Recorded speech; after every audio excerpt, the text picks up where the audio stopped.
बाबा, इस बार आप बड़ी देरी से आए हैं? इस बार आप बड़ी देरी से आए। अब आज से 8 साल पहले अव्यक्तवाणी में बाबा ने बोला था, बाप दादा बच्चों के सामने प्रत्यक्ष हो रहे हैं और दुनिया वालों के नजरों से गुप्त हो गए हैं? बोला था ना, बोला था। तो दुनिया वाले माने अज्ञानी और बच्चे माने बाप को पहचानने वाले ज्ञानी।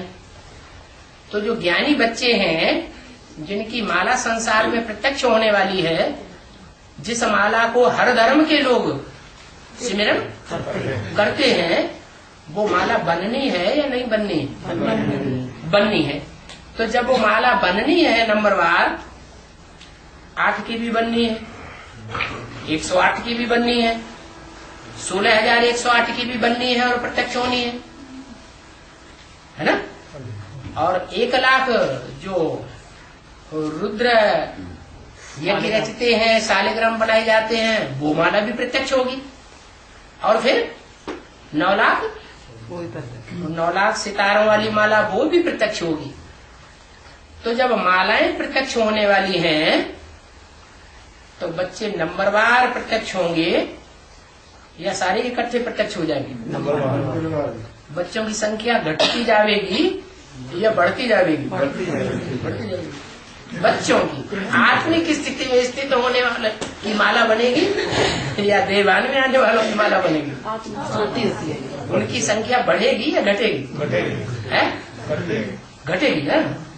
तो जिनकी संख्या घटती जाएगी और जिनकी संख्या अज्ञानियों की बढ़ती जाएगी, उन अज्ञानियों के सामने बाप ओझल होता जाएगा या प्रत्यक्ष रहेगा? ओझल होता जाएगा। बच्चों के सामने प्रत्यक्ष होता जाएगा।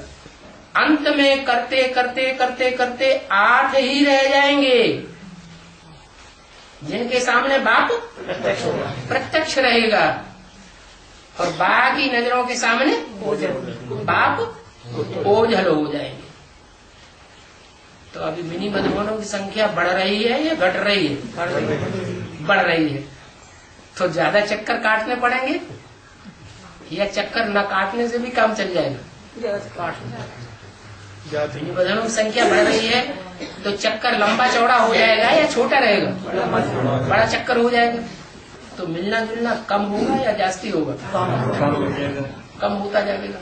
मिलना जुलना कम होता जाएगा तो ज्ञान की बरसात कम महसूस होगी या ज्यादा महसूस होगी? ज्ञान की बरसात कम महसूस होती जाएगी। जब ज्ञान की बरसात कम होती जाएगी तो अकाल बढ़ता जाएगा या घटता जाएगा? अकाल बढ़ता जाएगा।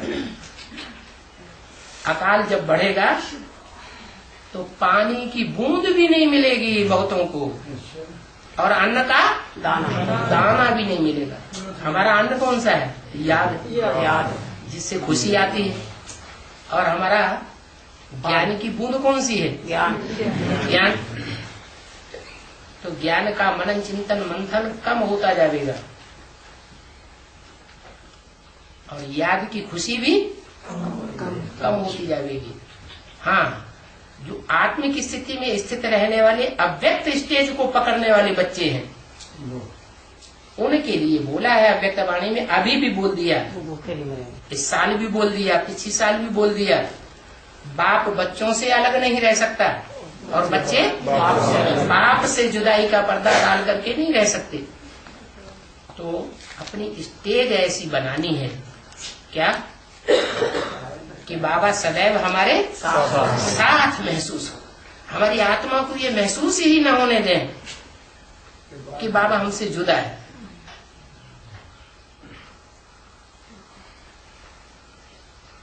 आत्मीयता हमारी बढ़ती जाए बाप के प्रति। जुदाई का पर्दा डालते हुए अनुभव हमको नहीं होना चाहिए कि दूर हो गया। सर्विसेबल बच्चों के नजदीक होता है बाबा या दूर होता है? नजदीक बाबा कौन से बच्चों को याद करता है? सर्विसेबल बच्चों को याद करता है। तो सर्विस के फील्ड में जो लगातार अपने को हाजिर रखेंगे, बाबा उनको साथ ही महसूस होगा या दूर महसूस होगा? इसलिए हम अपने को चेंज करें। क्या अभी टाइम ऐसा देखो, जब ब्रह्मा बाबा ने शरीर छोड़ा था, तब से वह बोलना शुरू कर दिया, अव्यक्त बनो, अव्यक्त बनो, अव्यक्त बनो। अभी कितने साल हो गए हैं? 32 और 8 40 साल हो गए। हम अव्यक्त बनते जा रहे हैं या साकार के बिना नहीं रह सकने वाले बनते जा रहे हैं? अब ऐसी स्टेज होती जा रही है मोस्टली बच्चों की कि साकार के बिना तलखीलापन महसूस होता है, जो नहीं होना चाहिए। चाहे पास हो चाहे दूर हो, नैनों में समाये रहते हैं। है, लेकिन हम तो बाबा के नजदीक ही हैं। बेसिक में तो गीत गाए हैं, प्रैक्टिकल अनुभव नहीं किया नहीं। और यहाँ तो रियलाइजेशन कोर्स चल रहा है। यहाँ हमको रियलाइज करना है। क्या रियलाइज करना है? सदा बाप हमारे सदैव नजदीक है, हम बाप से दूर नहीं रह सकते।